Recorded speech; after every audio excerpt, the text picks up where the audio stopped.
কবরে কয়টা প্রশ্ন করা হবে আপনারা জানেন? কবরে 4টা প্রশ্ন হবে, 3টা হবে মূল আর একটা হবে সম্পূরক। আবু দাউদের একটি হাদিস আছে, কবরে কয়টা প্রশ্ন করা হবে আপনারা জানেন? কবরে 4টা প্রশ্ন হবে, 3টা হবে মূল আর একটা হবে সম্পূরক।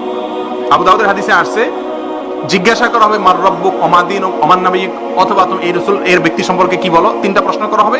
এরপরে এই প্রশ্নের উত্তর যারা দিতে পারবে তাদেরকে আবার আরেকটা প্রশ্ন করা হবে, মা আ'লামাকা আও মা আদরাকা, তুমি কোত্থেকে জানলা। এটা আবু দাউদে আছে এবং হাদিসে সনদ সহিহ। এর উত্তরে কিছু লোক বলবে সামিআতুন নাসা ইয়াকুল, আমি শুনছি সবাই বলে আমিও বলছি। এই কথা বলার সঙ্গে সঙ্গে ফেরেশতারা তার শাস্তি দেয়া শুরু করবে। উত্তর সঠিক দিছে তারপরও মায়ের শুরু, কারণ সে মানুষের কাছ থেকে শুনে শুনে মুসলমান হয়েছে। আরেকজন বলবে কারাতু কিতাবাল্লাহ, আমি আল্লাহর কিতাব পড়েছি, সেখানে পেয়েছি। সবাই পড়ালেখা জানবে এমন জরুরি না, কিন্তু কোরআন এবং হাদিস ভিত্তিক নলেজ নেওয়ার চেষ্টা করেছে, ওই ব্যক্তিকে মুক্তি দেওয়া হবে।